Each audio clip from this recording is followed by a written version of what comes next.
Americans constantly obsess over the latest diet trends and skinny fads, yet we're one of the unhealthiest nations on the planet. According to the U.S. Surgeon General, obesity plagues more than 30% of American citizens, killing over 300,000 people every year. Heart disease, cancer, and diabetes are also on the rise, with one of the main culprits of this disturbing trend being sugar. Almost 20% of our daily caloric intake comes from refined white sugar. That works out to just about 150 pounds of sugar per person per year.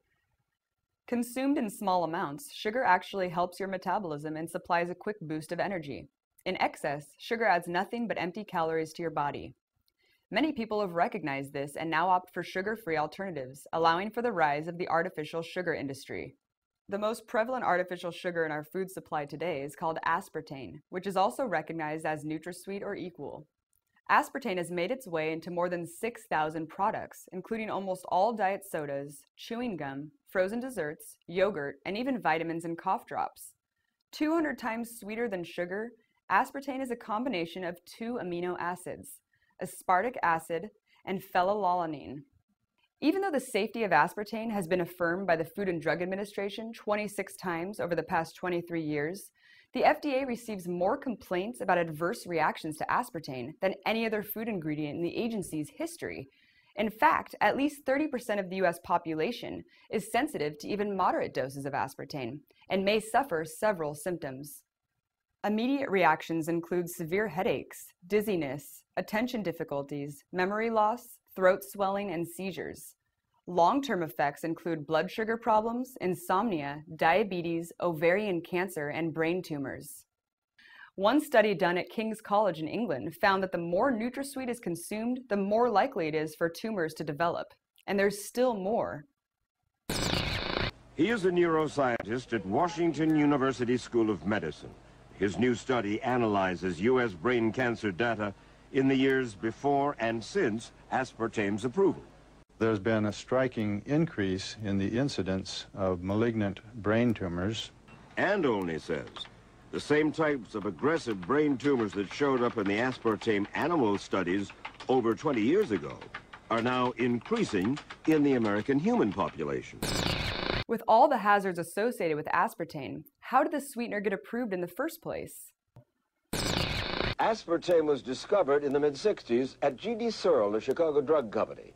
Searle was bought by Monsanto and then was spun off to form the Nutrasweet Kelco company. The FDA originally approved aspartame back in 1974, but FDA investigators soon found serious problems in some of the studies that Searle had submitted to the FDA, and so a task force was organized to investigate many of Searle's tests. There were some very serious deficiencies in the conduct of some of those experiments. Dr. Eric Millstone is a food safety expert at the University of Sussex in England. He's been a critic of Britain's approval of the sweetener for over a decade. He says that Searle's tests in the early 70s were so flawed, there is simply no way to be sure that aspartame is safe. Well, for example, a rat died during the course of an experiment, but apparently that rat was not then carefully dissected to see whether there was any evidence that the compound might have killed the rat, and there were many other deficiencies in the conduct of these tests. Tumors appeared in some of the animals and they were simply cut out and discarded, not reported. There were occasions when antibiotics were administered, but that was not reported. Because the FDA task force found so many discrepancies in Searle's data, in late '75, the agency put the approval on hold before aspartame could hit the market. The FDA commissioner back then called the test at best sloppy and said their investigation revealed a pattern of conduct which compromises the scientific integrity of the studies. The flurry of debate about Searle's tests prompted the FDA to establish a public board of inquiry comprised of independent scientists to rule on safety issues surrounding aspartame.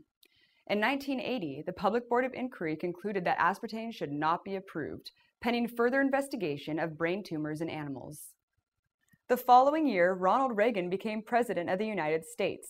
His transitional team, which included Donald Rumsfeld, CEO of Searle, then hand-picked Dr. Arthur Hull Hayes Jr. to be the new FDA commissioner.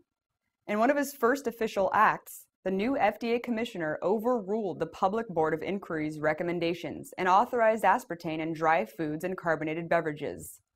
In fact, the National Soft Drink Association urged the FDA to delay the approval of aspartame in carbonated beverages because of its instability in liquid form. When liquid aspartame reaches temperatures above 85 degrees Fahrenheit, it breaks down known toxins, and side effects become worsened. We found a clip from CBN News that explains more. So why am I pouring a Diet Cola into a hot pan? Well, the heat simulates what happens in your body when you consume aspartame, breaking it down into toxic formaldehyde. Food scientist Woodrow Monty explains that the aspartame molecule contains a precursor to formaldehyde, methyl alcohol. In the circulation of the brain and the veins and arteries of the brain, there's an enzyme that can convert methyl alcohol to formaldehyde, and in the human breast. Monty says that means an increased risk of breast cancer. This chart shows how breast cancer has risen along with the increased use of aspartame. That conversion into formaldehyde could also mean multiple sclerosis. With MS, the body attacks the nervous system and scars the brain. Plus, this Chinese study found that even extremely low doses of formaldehyde damage the brain's memory proteins. It can start changing its structure and the way it folds, and start producing strange misformations and malformations. Arthur Hull, the FDA commissioner who pushed through aspartame, later left the FDA under allegations of impropriety and took a position with Burstyn Marsteller, the chief public relations firm for both Monsanto and GD Searle, revealing his apparent conflicts of interest with aspartame's manufacturer. The first carbonated beverages containing aspartame hit the market in 1983, and for the last 25 years, aspartame has made its way into thousands of food and beverage products. Even in the face of its sordid past, many weight-conscious Americans will still likely opt for products containing aspartame because it's marketed as a weight loss aid.